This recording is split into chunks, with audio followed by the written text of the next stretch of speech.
This video is brought to you by Study with Scarlett. Okay, இன்னைக்கு நம்ம என்ன பார்க்க போறோம்னா class 11 physicsல உள்ள unit 2ல இருக்கிற problems பார்த்துட்டு இருக்கோம். அதில் நம்ம இப்போ problem number 10 பார்ப்போம். அதுக்கு முன்னாடி இப்போதான் நீங்கள் நம்ம சேனலை ஃபர்ஸ்ட் டைம் பார்க்குறீங்கன்னா subscribe பட்டனை கிளிக் பண்ணிக்கோங்க. அப்போ தான் நம்ம சேனலில் போடுற புது வீடியோஸ் உங்களுக்கு உடனடியாக வந்து சேரும். ஓகே, இப்போ நம்ம ப்ராப்ளம்குள்ளே போகலாம். Problem number 10. Okay, a water fountain on the ground sprinkles water all the ground. ஒரு கீழே வந்து ஒரு ஃபவுண்டைன், வாட்டர் ஃபவுண்டைன் இருக்குது, ஒரு ஹோஸ் மாதிரி வச்சுக்கோங்க.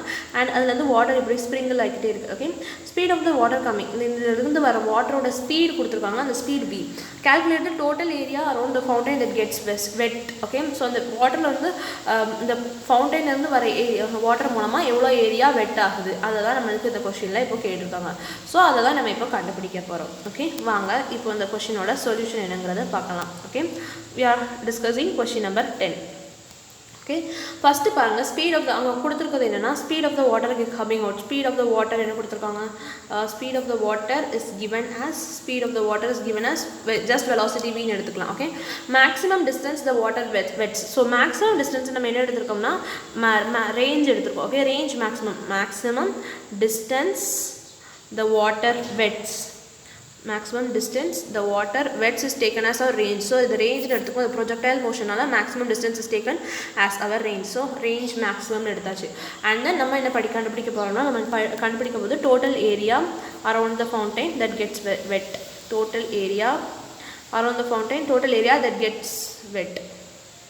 ஓகே, அதை நம்ம ஏன்னு எடுத்துக்கிட்டால் நம்ம ஏ தான் இப்போ கண்டுபிடிக்க போகிறோம். ஓகே, ஸோ இதோட சொல்யூஷன் என்னங்கிறத நம்ம இப்போ பார்க்கலாம். ஓகே, பாருங்கள், நல்லா கவனிங்க. நம்மளுக்கு தெரியும் ஏரியா வந்து அந்த ஹோஸ் வந்து ஒரு சர்க்குலர் ஃபார்மில் இருக்கும். ஸோ ஏரியா வந்து is equal to pi r square. So இதில் நம்ம மேக்ஸிமம் டிஸ்டன்ஸ் வந்து ரேஞ்ச் எடுத்துருக்கிறதுனால நம்ம ரேடியஸ் பதிலாக ரேஞ்ச் எடுத்துக்கிட்டால் so it will be pi r square and pi r max. So r மேக்ஸோட வேல்யூ எடுக்கணும். ரேஞ்ச் மேக்ஸிமம் வேல்யூ கண்டுபிடிக்கணும். ஓகே, ஸோ ரேஞ்ச் மேக்ஸோட வேல்யூ என்ன? அந்த ரேஞ்ச் மேக்ஸோட ஃபார்முலா ஃபர்ஸ்ட் என்னென்னா v square sine 2 theta by G.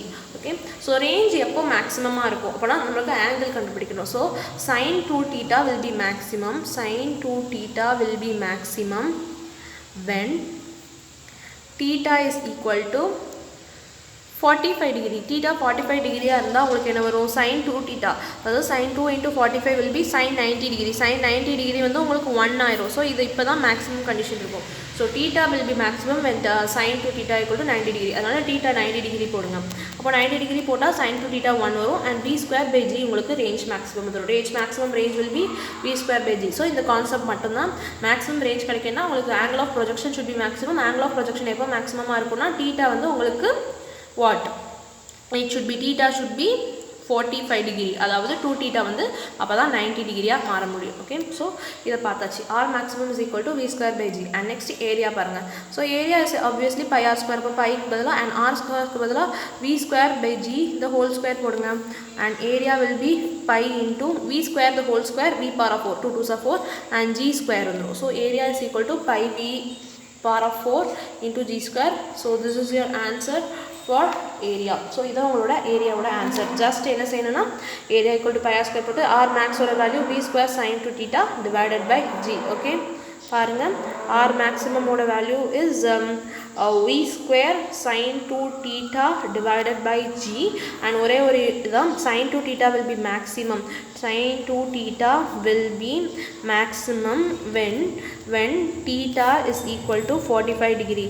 That is இதை எழுதிக்கோங்க.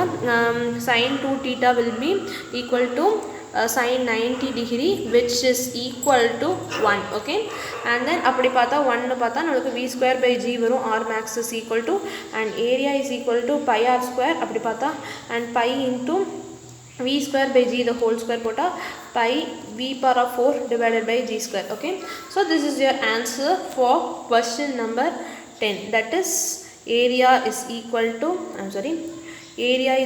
to pi v power of 4 g square. okay, so இது உங்களுக்கு புரிஞ்சுக்கணும்னு நினைக்கிறேன். இந்த வீடியோ உங்களுக்கு பிடிச்சிருந்தா லைக் பண்ணுங்கள், ஷேர் பண்ணுங்கள், கமெண்ட் பண்ணுங்கள். மறக்காமல் ஸ்டடி வித் ஸ்காலர் யூடியூப் சேனலுக்கு சப்ஸ்கிரைப் பண்ணுங்கள். தேங்க்யூ ஃபார் வாட்சிங்.